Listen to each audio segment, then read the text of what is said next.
नमस्कार दोस्तों, आज हम लोग उड़ान पब्लिकेशन का ऑब्जेक्टिव प्रश्न को प्रतिदिन देख रहे थे। तो आज का टॉपिक है मतलब झारखंड में धार्मिक आंदोलन से संबंधित प्रश्नों का हम लोग क्वेश्चन का अध्ययन करेंगे। तो चलिए शुरू करते हैं। झारखंड राज्य, ठीक है, यानी झारखंड राज्य के बेनुसागर, ठीक है, झारखंड राज्य के बेनुसागर नामक स्थान से प्राप्त हुआ है। यानी क्या प्राप्त हुआ है? तो यहाँ से जैन मूर्तियां प्राप्त हुआ है, ठीक है। नेक्स्ट है कि लोरे ये यादगाह की यात्रा का वर्णन, ठीक है। लोरे ये यादगाह की यात्रा का वर्णन जैन ग्रंथों में महावीर स्वामी के संदर्भ में होता है। इस शब्द का अर्थ है, यानी इस शब्द का अर्थ क्या चाहिए? तो आंसुओं की नदी, यानी लोरे ये यादगाह का अर्थ होता है आंसुओं की नदी। नेक्स्ट है कि झारखंड के निम्न में से किस स्थान का संबंध, ठीक है, यानी किस स्थान का संबंध जैन धर्म से, यानी किस स्थान का संबंध जैन धर्म से? तो हनुमान गांव, ठीक है, हनुमान गांव का संबंध जैन धर्म से है, ठीक है। सरक क्या है, ठीक है, यानी सरक क्या है? तो सरक का संबंध यानी सिंहभूम के आरंभिक निवासी जो जैन धर्म को मानते थे, यानी option B is right answer. Next है झारखंड की सॉरी पारसनाथ की पहाड़ी स्थित है, यानी पारसनाथ की पहाड़ी कहाँ स्थित है? तो ये गिरिडीह में स्थित है। पारसनाथ की पहाड़ी किस धर्म का सर्वप्रमुख स्थल यानी तीर्थ स्थल है? किस धर्म का? तो ये जैन धर्म का तीर्थ स्थल है। नेक्स्ट है कि झारखंड के किस स्थान से यानी किस स्थान को जैन धर्म का मक्का कहा जाता है, ठीक है। झारखंड के किस स्थान को जैन धर्म का मक्का कहा जाता है? तो पारसनाथ को, जब पारसनाथ को जैन धर्म का मक्का कहा जाता है। पारसनाथ पहाड़ी पर निर्वाण प्राप्त करने वाले प्रथम, ठीक है, प्रथम जैन तीर्थकर तो थे। तो प्रथम जैन तीर्थकर कौन थे? तो अजीत नाथ है, ठीक है, अजीत नाथ है।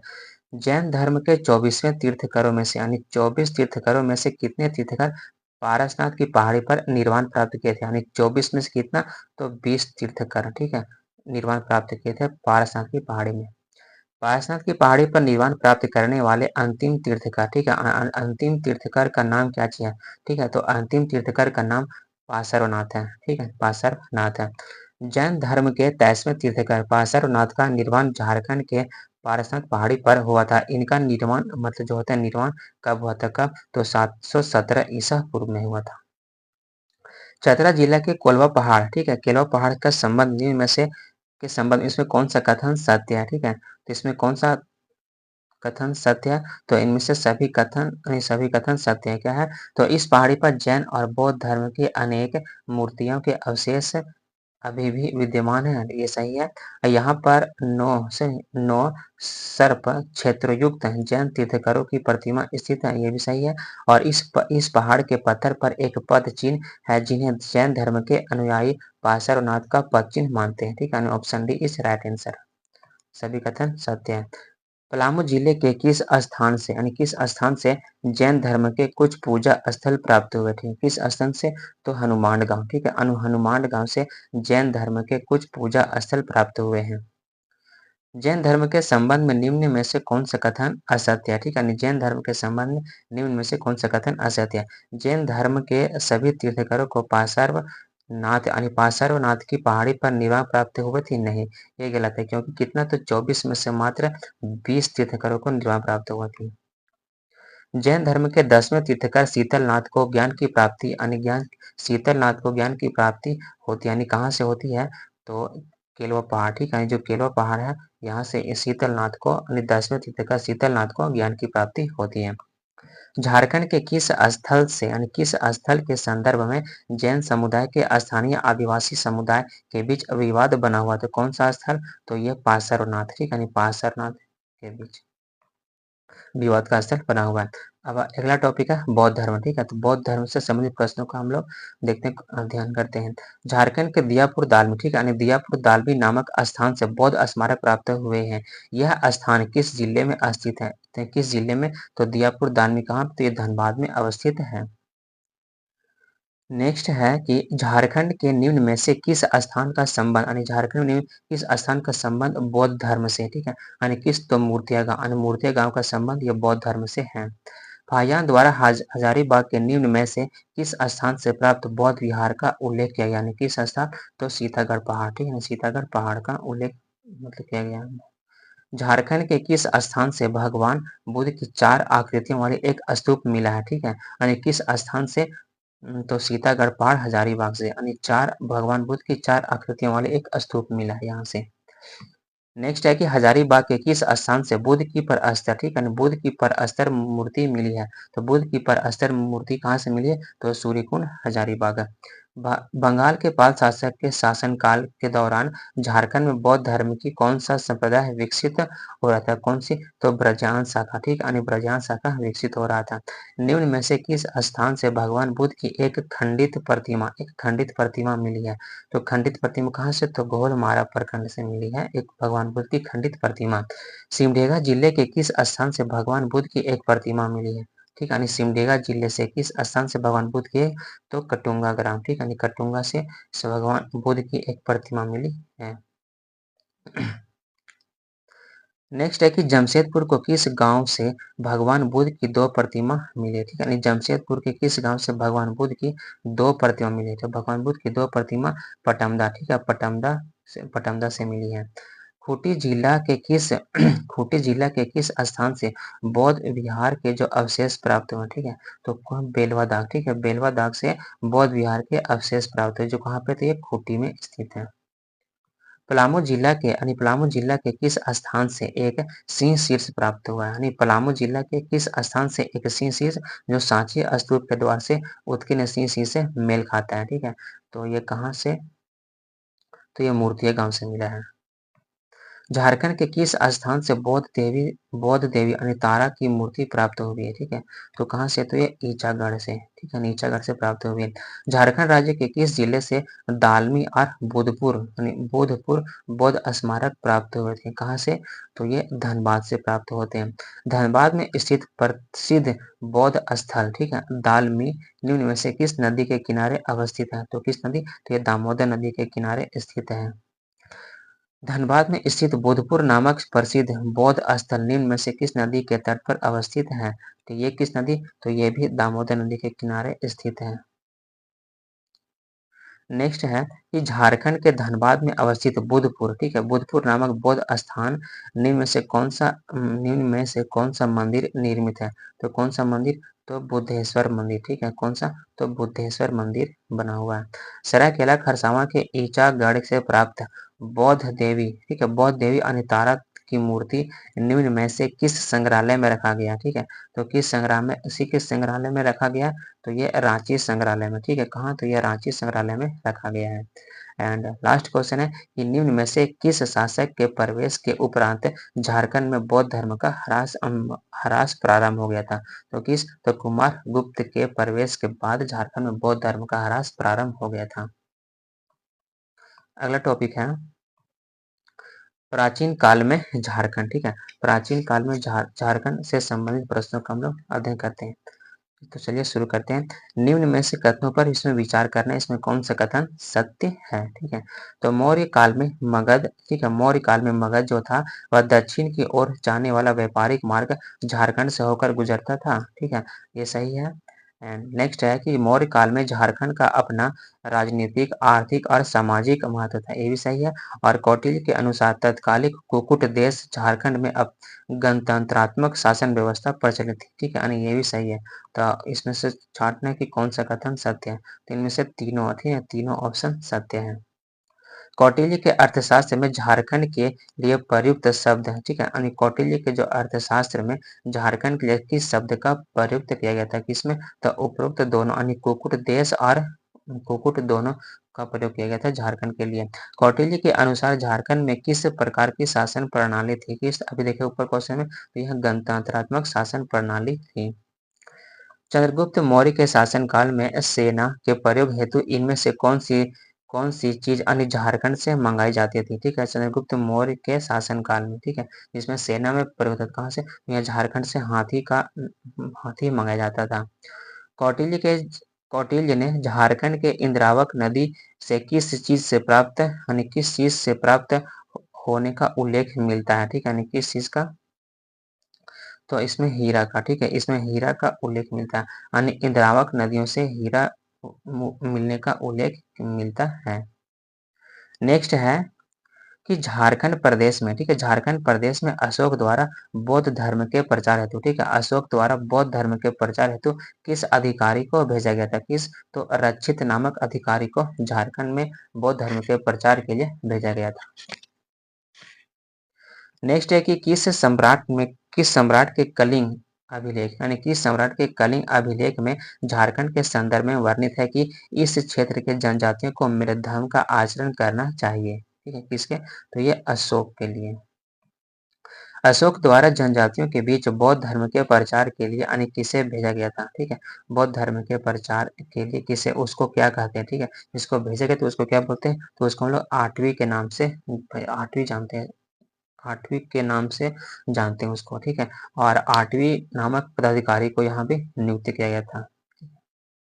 झारखंड के किस स्थान से रोमन साम्राज्य के सिक्के प्राप्त हुए? ठीक है, यानी झारखंड के किस स्थान से रोमन साम्राज्य के सिक्के प्राप्त होते हैं? तो किस? तो शिवभूम से, यानी शिवभूम से रोमन साम्राज्य के सिक्के प्राप्त होते हैं।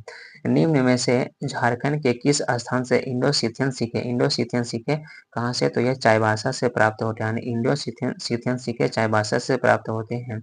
निम्न में से किस स्थान से कुषाण कालीन सिक्के? ठीक है, यानी कुषाण कालीन सिक्के ये रांची से प्राप्त होते हैं। हजारीबाग के किस स्थान से गुप्तकालीन पत्थरों को काटकर बनाए गए मंदिर प्राप्त हुए हैं? किसे? तो महुदी पहाड़। ठीक है, महुदी पहाड़। नेक्स्ट है कि झारखंड में मुंडा पाहन तथा महतो व भंडारी भंडारी प्रथा किस काल की देन माना जाता है? किस? तो गुप्त काल की। ठीक है, गुप्त काल की देन मानता है। कौन सी? तो झारखंड में मुंडा पाहन महतो व भंडारी प्रथा किस काल की देन? तो गुप्त काल की देन माना जाता है। नेक्स्ट है कि समुद्रगुप्त के शासनकाल में झारखंड का उल्लेख किस नाम से किया गया था? ठीक है, तो झारखंड का उल्लेख इसमें ब्रुंडदेश से किया गया था। निम्न में से किस गुप्त शासक ने पुंडवर्धन को अपने साम्राज्य में मिला लिया जिसमें झारखंड का विस्तृत क्षेत्र शामिल है? तो कौन सा? तो समुद्रगुप्त। चंद्रगुप्त द्वितीय के शासनकाल में, ठीक है, चंद्रगुप्त द्वितीय के शासनकाल में भारत आए चीनी यात्री फाहियान झारखंड के लिए यानी झारखंड के लिए किस शब्द का प्रयोग किया गया था? यानी किस शब्द का प्रयोग करता है? तो कुकुट लाड शब्द का प्रयोग करता है। झारखंड के निम्न में से किस स्थान पर, ठीक है, यानी झारखंड में, ठीक। नेक्स्ट प्रश्न है कि झारखंड में निम्न में से किस स्थान पर गुप्तकालीन पुरातात्विक अवशेष प्राप्त होता है? तो किस? तो बेनू सागर। ठीक है, यानी बेनू सागर से यानी गुप्तकालीन पुरातात्विक अवशेष प्राप्त मतलब नहीं होते यहाँ से। ठीक है, यानी गुप्तकालीन नहीं प्राप्त होते हैं। गुप्त काल से संबंधित निम्न कथनों में से कौन सा कथन इसमें सत्य, यानी कौन सा कथन इसमें सत्य है? तो रांची के निकट पिठोरिया पहाड़ पर गुप्तकालीन से संबंधित एक कोमिला है, ये सही है। और बी ऑप्शन है कि सतगावा पहाड़ी से प्राप्त मंदिरों के, ठीक है, अवशेष उत्तर गुप्त काल से संबंधित है, ये सब यानी उपरोक्त दोनों कथन सत्य हैं। नेक्स्ट है कि शशांक ने अपने साम्राज्य को सुचारू रूप से चलाने के लिए यानी सुचारू रूप से संचालित करने के लिए निम्न में से किसे अपना राजधानी बनाता है? किसे? तो संथाल परगना का बड़ा बाजार इसको भी बनाता है एंड दुर्मी को, तो उपरोक्त दोनों, ठीक है, दोनों को बनाता है अपना राजधानी। निम्न में से कौन प्राचीन काल में प्रथम शासक था जिसकी राजधानी झारखंड में थी? ठीक है, तो किसकी? तो शशांक की। शशांक के शासन के दौरान झारखंड के सिंहभूम के वेणुसागर में किस भगवान की मंदिर निर्मित कराया गया था? तो किस भगवान की? तो शिव मंदिर, यानी किस? तो शिव भगवान की मतलब शिव मंदिर स्थापित करवाया गया था। शैव धर्म, ठीक है, शैव धर्म का अनुयायी वह शासक जिसने झारखंड में विभिन्न शिव मंदिरों का निर्माण करवाता है, तो कौन? तो शशांक हो जाएगा। शशांक के काल का प्रसिद्ध शिव मंदिर जो बेनू सागर है ये स्थित है, तो ये कहाँ है? तो ये कोचांग में स्थित है, कोचांग में स्थित है। निम्न में से किस शासक ने झारखंड के सभी बौद्ध केंद्रों को नष्ट कर दिया तथा हिंदू धर्म महंता स्थापित करता है? तो कौन करता है? तो यह शशांक ही करता है। झारखंड के किस क्षेत्र में हर्षवर्धन की मुलाकात वेनसोंग से होती है? यानी झारखंड के किस क्षेत्र में हर्षवर्धन की मुलाकात किससे? तो वेनसोंग से होती है, तो कहाँ? यह राजमहल क्षेत्र में, ठीक है, यानी राजमहल क्षेत्र में हर्षवर्धन की मुलाकात वेनसोंग से होती है। नेक्स्ट है कि हर्यक वंश का वह पहला शासक यानी हर्यक वंश का वह शासक जो झारखंड क्षेत्र में बौद्ध धर्म का प्रचार करना चाहता था, तो कौन? तो बिंबिसार, ठीक है, बिंबिसार। निम्न में से कौन सा कथन इसमें असत्य पूछा है, यानी कौन सा कथन असत्य है? तो कनौज के राजा यशोवर्मन, ठीक है, के विजय अभियान के दौरान मगध के राजा जीवगुप्त द्वितीय झारखंड में शरण लेनी पड़ी थी, ये सही है। वेनसोंग ने अपने यात्रा वृत्तांत में राजमहल क्षेत्र की चर्चा करते हैं, ये भी सही है। और गुप्त काल में इस क्षेत्र में आए चीनी यात्री फाहियान झारखंड को कुकुट लाड के नाम से संबोधित करता है, यानी ये भी सही है। तो इसमें उपरोक्त सभी कथन सत्य हैं। निम्न में से कौन सा कथन सत्य है? इनमें से कौन सा कथन सत्य है वो पूछा है। तो नंद वंश के समय झारखंड मगध साम्राज्य का हिस्सा था, ठीक है, ये भी सही है। नंद वंश की सेना में झारखंड से हाथी की आपूर्ति की जाती थी, ये भी सही है। यानी इसमें उपरोक्त दोनों कथन सत्य हैं, ठीक है। पत्थरों को काटकर बनाए गए 4 मंदिर, ठीक है, 4 मंदिर जो गुप्त कालीन पुरातात्विक अवशेष का है संबंधित है, यानी किस स्थान से संबंधित? तो महुदी पहाड़ से संबंधित है। नेक्स्ट टॉपिक है मध्यकालीन, ठीक है, मध्यकाल में झारखंड, ठीक है। इससे पहले अगर चैनल पर नए हैं तो चैनल को सब्सक्राइब करें और अपने दोस्तों से शेयर करें। तो चलिए देखते हैं महामाया मंदिर किस स्थान पर स्थित है, ठीक है। जो महामाया मंदिर है यह किस स्थान पर स्थित है? तो हापा मुनि गांव, ठीक है, हापा मुनि गांव में स्थित है महामाया मंदिर। अगला प्रश्न है कि महामाया मंदिर का संबंध किस काल से है? तो पूर्व मध्य काल से है। महामाया मंदिर के निर्माण के लिए प्रसिद्ध हापा मुनि, ठीक है, प्रसिद्ध हापा मुनि गांव गांव राज्य के किस जिले में स्थित है? ठीक है, किस जिले में? तो ये गुमला जिले में स्थित है। हापा मुनि गांव में स्थित महामाया मंदिर का निर्माण महामाया मंदिर का निर्माण कौन करवाता है? तो गजघंट राय ने, ठीक है, गजघंट राय ने करवाता है। हापा मुनि गांव में स्थित महामाया मंदिर का निर्माण कराया गया था कब? तो 908 ईस्वी में कराया गया था। महामाया मंदिर का निर्माण किस वंश के शासक द्वारा करवाया गया था? किस वंश के शासक? तो नाग वंश के शासक के द्वारा करवाया गया था। हापा मुनि गांव के महामाया मंदिर में निम्न में से किसके हाथों विष्णु की प्रतिमा स्थापित करवाई गई थी? तो किसके हाथों? तो सियानाथ देव, यानी सियानाथ देव के हाथों यहाँ किसकी? तो विष्णु की प्रतिमा स्थापित करवाई गई थी। महामाया मंदिर का प्रथम पुरोहित कौन था? तो हरिनाथ, ठीक है, महामाया मंदिर का प्रथम पुरोहित हरिनाथ था। नेक्स्ट है कि गजघंट राय का धार्मिक गुरु, ठीक है, गजघंट राय का धार्मिक गुरु कौन था? तो हरिनाथ है। टांगीनाथ का मंदिर झारखंड के किस जिले में स्थित है? टांगीनाथ का मंदिर झारखंड के किस जिले में? तो ये गुमला जिले में स्थित है। गुमला में स्थित टांगीनाथ मंदिर का निर्माण, ठीक है, टांगीनाथ मंदिर का निर्माण हुआ था तो कब? तो यह पूर्व मध्य काल में हुआ था। अष्टभुजी छिन्नमस्तिका शक्तिपीठ निम्न में से किस स्थान पर अवस्थित है? तो कहाँ? तो ये रजरप्पा, ठीक है, रजरप्पा में स्थित है।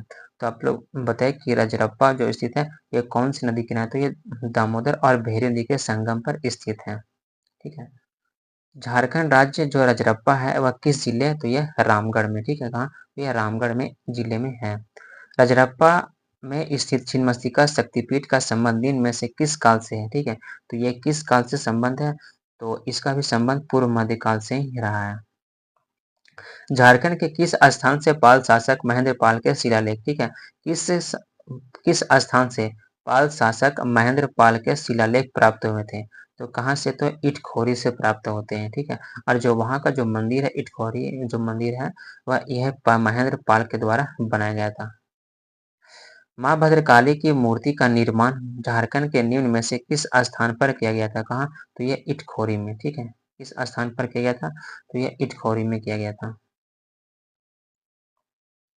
नेक्स्ट है कि इटखोरी में माँ भद्रकाली की मूर्ति का निर्माण निम्न में से किस शासन काल में किया गया था? तो कौन? तो पाल काल में, ठीक है, पाल काल में किया गया था। बख्तियार खिलजी ने झारखंड से होकर निम्न में से किस स्थान पर आक्रमण किया था? ठीक है, तो किस? तो बख्तियार खिलजी ने झारखंड से होकर कहा? तो ये नदिया पर आक्रमण करता है।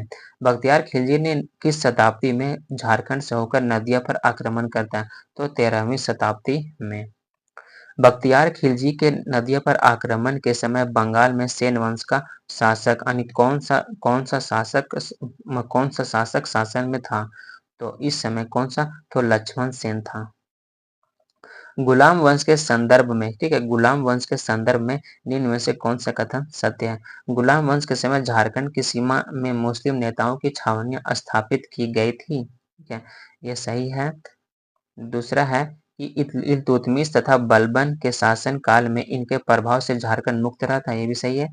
गुलाम वंश के शासक इल्तुतमिश था तथा बलबन के समय झारखंड में नागवंशी राजा हरिकर्ण था। उपरोक्त सभी कथन सत्य, यानी option D is right answer.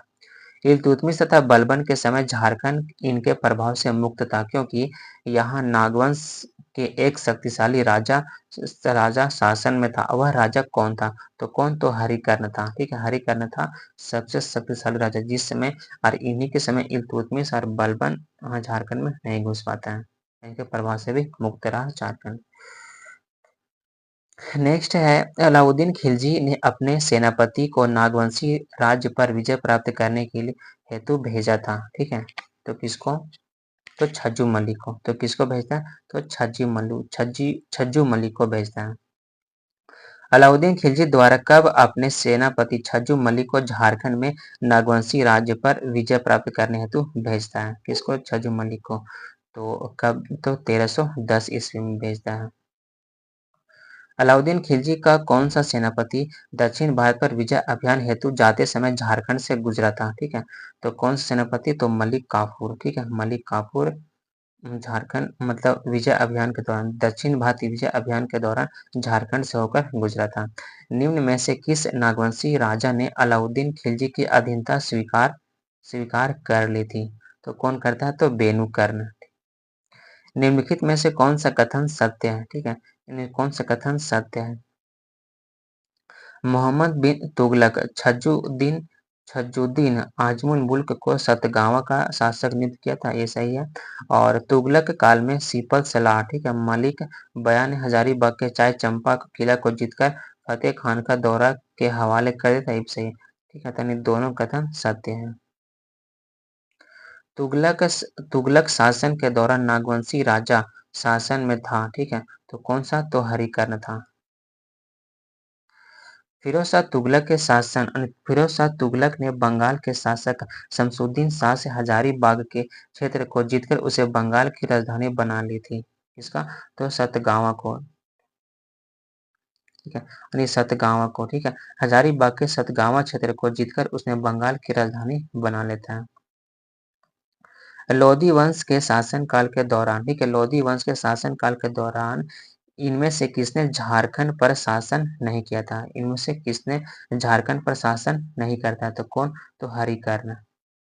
लो, लोधी वंश के शासनकाल के दौरान उड़ीसा के किस वंश ने झारखंड पर आक्रमण किया था? तो झारखंड पर आक्रमण कौन करता है? तो गजपति वंश। उड़ीसा के किस शासक ने झारखंड के एक बड़े भूभाग पर आक्रमण किया तथा उस पर अधिकार किया था? ठीक है, तो कौन करता है? तो कपिलेंद्र गजपति। किस वंश के सुल्तानों के प्रभाव से झारखंड लगभग मुक्त रहा था? तो किसके? तो लोधी वंश के प्रभाव से झारखंड मुक्त रहा था। निम्न में से कौन लोधी वंश के समकालीन झारखंड में नागवंश के शासक थे? तो कौन? तो इसमें से प्रताप कर्ण, ठीक है, प्रताप कर्ण, छत्र कर्ण और विराट कर्ण, उपरोक्त तीनों। और 1494 में सिकंदर लोदी के भय से जौनपुर के शासक हुसैन शाह सरकी ने झारखंड के किस क्षेत्र में शरण लेता है? ठीक है, तो कैसा? तो साहेबगंज में शरण लेता है। जौनपुर के किस शासक ने सिकंदर लोदी के भय से झारखंड के साहेबगंज में शरण लिया था? तो कौन? तो हुसैन शाह सरकी। ठीक है, हुसैन शाह सरकी। नेक्स्ट प्रश्न है कि निम्न में से किसे झारखंडी सुल्तान के नाम से जाना जाता है? यानी किसे झारखंडी सुल्तान के नाम से जानते हैं? तो आदिल शाह द्वितीय। ठीक है, आदिल शाह द्वितीय को झारखंडी सुल्तान के नाम से जानते हैं। शेर शाह ने झारखंड के किस क्षेत्र का उपयोग अपने बंगाल अभियान में किया था? ठीक है, तो कौन सा? तो राजमहल क्षेत्र का उपयोग अपने बंगाल अभियान में करता है। शेरशाह के सेनापति ख्वास खां, ठीक है, यानी शेरशाह के सेनापति ख्वास खान ने किस चेरो शासक को पराजित करके श्याम सुंदर नामक हाथी प्राप्त करता है? ठीक है, तो किसको? तो महारथ चेरो को पराजित करके श्याम सुंदर नामक हाथी प्राप्त करता है। निम्न में से कौन सा कथन इसमें असत्य है? शेरशाह के शासन काल में झारखंड में शाही सिक्कों के प्रचलन में तेजी आई थी, ये सही है। और शेरशाह ने मुगलों के विरुद्ध अपने अभियान में झारखंड के जंगलों का व्यापक तौर पर प्रयोग किया था, ये भी सही है। और झारखंड क्षेत्र में आक्रमण करने का शेरशाह का मुख्य उद्देश्य श्याम सुंदर नामक हाथी प्राप्त करना था। ये भी सही है, यानी उपरोक्त डी यानी सभी कथन सत्य है। मुगल अफगान संघर्ष कब होता है? तो 1530 से 41 के बीच दौरान हुमायूं झारखंड के इस क्षेत्र तक आया था। तो ये कहाँ तक आता है? तो यह भुरकुंडा तक आता है। जुनैद करानी व मुगलों के बीच झारखंड के रामपुर क्षेत्र में हुए संघर्ष में मुगलों की जीत हुई थी। यह रामपुर क्षेत्र वर्तमान में स्थित है। तो कहाँ? यह रामगढ़ में स्थित है। नेक्स्ट प्रश्न है, अकबर नागवंशों की राजधानी खोखरा को अपने अधिकार क्षेत्र में लेना चाहता था, जिसका कारण था, ठीक है, यानी जिसका कारण क्या था? तो इसका कारण था कि इस क्षेत्र की आर्थिक समृद्धि थी, यानी ये भी सही है। साम्राज्य का विस्तार करना था, यानी ये भी सही है। इस क्षेत्र का सामरिक उपयोग करना था, यानी ये भी सही है। उपरोक्त डी यानी सभी कथन सत्य है। अकबर ने निम्न में से किसे झारखंड पर विजय प्राप्त करने हेतु भेजता है? ठीक है, यानी अकबर यानी किसे? तो अकबर किसको? तो शहबाज खान को। ठीक है, किसको? तो ये शहबाज खान को भेजता है झारखंड पर विजय प्राप्त करने के लिए। अकबर ने 1585 ईस्वी में, ठीक है, 1585 में शहबाज खान के नेतृत्व में किस नागवंशी शासक के विरुद्ध विजय प्राप्त करने हेतु अपनी सेना को भेजता है? ठीक है, तो किसको? तो मधुकरण शाह। ठीक है, यानी कौन सा हो जाएगा? तो मधुकरण शाह के विरुद्ध। निम्न में से किस मुगल शासक ने झारखंड को सर्वप्रथम अपना करदाता प्रदेश बनाया था? तो कौन? तो अकबर ही बनाता है। 1589 ईस्वी में अकबर ने निम्न में से किसे बिहार झारखंड का सूबेदार नियुक्त किया था? तो किसको? तो राजा मानसिंह को नियुक्त करता है। 1590 ईस्वी में अकबर के सूबेदार मानसिंह ने निम्न में से पलामू के किस चेरो राजा को मुगलों की अधीनता स्वीकार करने हेतु इसको विवश कर देता है? तो कौन? तो भागवत राय को। ठीक है, यानी भागवत राय को। 1592 ईस्वी में अकबर के प्रतिनिधि मान सिंह ने झारखंड के किस स्थान को बिहार एवं बंगाल की राजधानी बनाता है? तो किसको? तो राजमहल को। अगला है कि 1592 ईस्वी में उड़ीसा के अभियान के लिए जाते समय मान सिंह ने निम्न में से झारखंड के किस स्थान से गुजरा था? झारखंड के किस स्थान से गुजरा था? तो यह सिंहभूम से होकर गुजरा था। 1592 ईस्वी में उड़ीसा अभियान जाते हेतु मान सिंह सिंहभूम के किस राजा को मुगलों की अधीनता स्वीकार करने हेतु विवश करता है? तो किसको? तो रंजीत सिंह को। किसको? तो रंजीत सिंह को। निम्न में से किस मुगलकालीन सूबेदार ने परकोटा व महल के नगरों का नामकरण अकबर नगर करता है? ठीक है, अकबर नगर करता है। तो कौन सा? तो कौन? तो मानसिंह। 1590 से 91 ईस्वी के आसपास मिदनापुर अभियान जाते समय, ठीक है, कहाँ? तो मिदनापुर अभियान पर जाते समय निम्न में से किस मुगल सूबेदार ने मानभूम क्षेत्र पर परा व तेलकुंपी के मंदिरों का जीर्णोद्धार करवाता है? ठीक है, तो कौन करता है? तो ये मानसिंह हो जाएगा। ठीक है, तो मानसिंह हो जाएगा। आईने अकबरी के अनुसार हजारीबाग के 6 और चंपा क्षेत्र की माल गुजारी, ठीक है, कितना था? तो 15,500 रुपया। ठीक है, कितना? तो 15,500 रुपये। कोकरा के नागवंशी शासक को मुगल कालीन ग्रंथों में जमींदार ए खां आलम से संबोधित किया गया था। इस शब्द का अर्थ क्या है? ठीक है, तो इस शब्द का अर्थ है हीरे की खान का मालिक। ठीक है, यानी हीरे के खान का मालिक है।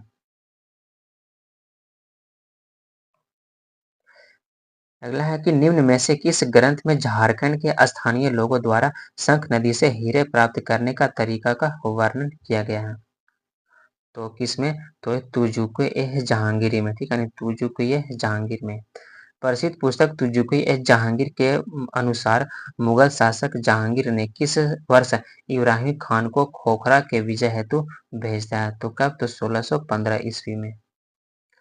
झारखंड के कौन से चेरो राजा जहांगीर के समकालीन थे? ठीक है, जहांगीर के समकालीन। तो कौन? तो अनंत राय। अनंत राय। मुगल शासक जहांगीर के शासन काल में निम्न में से कौन झारखंड का राज्यपाल था? ठीक है, तो झारखंड का इसमें राज्यपाल कौन? तो इब्राहिम खान हो जाएगा। ठीक है, इब्राहिम खान। झारखंड के नागवंशी शासक दुर्जन साल को जहांगीर के द्वारा कौन सी उपाधि दिया गया था? तो जहांगीर द्वारा कौन सी उपाधि?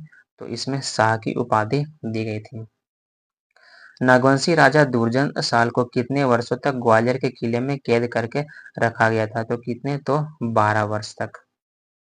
निम्न में से कौन सा नागवंशी राजा हीरो के पारखी था? तो हीरो का पारखी कौन? तो दुर्जन साल। और इसी पर रखने के चलते इसको जेल से छोड़ दिया जाता है। नेक्स्ट है कि जहांगीर ने 1612 ईस्वी में निम्न में से किसे बिहार का सूबेदार नियुक्त किया था तथा उसे कोकरा क्षेत्र पर अधिकार करने का आदेश दिया था? तो कौन? तो इसमें कौन हो जाएगा? तो जफर खान। ठीक है, कौन? तो जफर खान हो जाएगा। जहांगीर के शासनकाल में नियुक्त किस सूबेदार को फात जंग की उपाधि यानी प्रदान किया? तो फात जंग की उपाधि किसको मिलता है? तो इब्राहिम खान को ही मिलता है। एक घटनाक्रम के अनुसार हीरे की सही पहचान करने के कारण दुर्जन साल को जहांगीर द्वारा निम्न में से कौन सी उपाधि दी गई थी? तो किस कौन सी? तो शाह की उपाधि की। तो शाह की उपाधि दी गई थी दुर्जन साल को जहांगीर के द्वारा। 1627 ईस्वी में जहांगीर द्वारा कैद से मुक्त करने के बदले दुर्जन साल ने कितने रुपये का वार्षिक कर देना स्वीकार किया था? तो कितना? तो 6000 रुपये।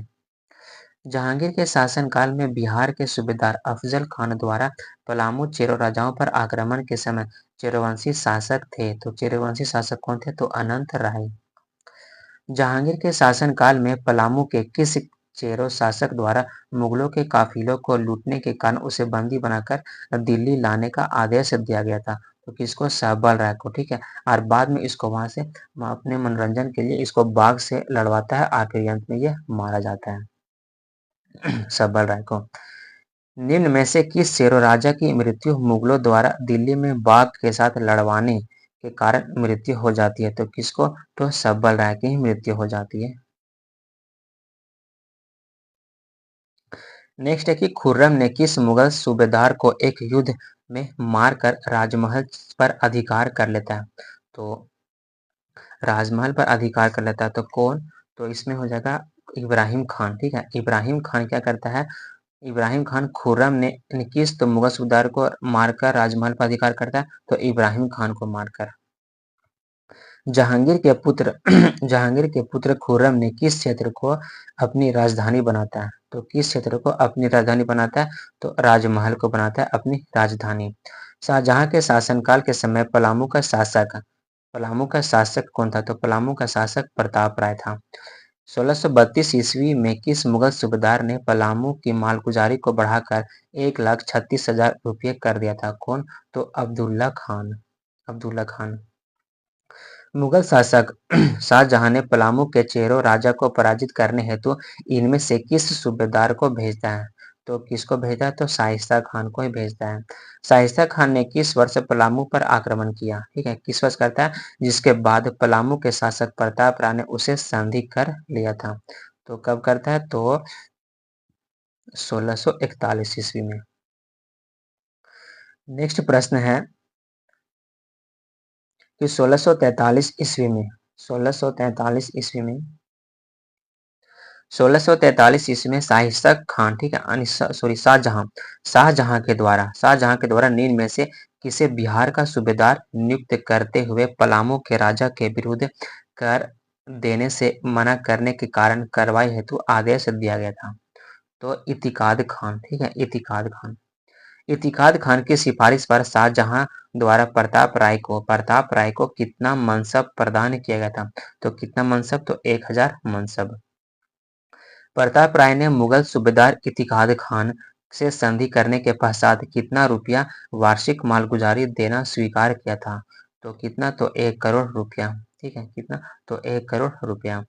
प्रताप राय की संधि को यानी प्रताप राय को संधि को विवश करने के लिए, ठीक है, संधि हेतु विवश करने के लिए जबरदस्त खान, ठीक है, जबरदस्त खान को कितने मनसब की मनसबदारी प्रदान की गई थी?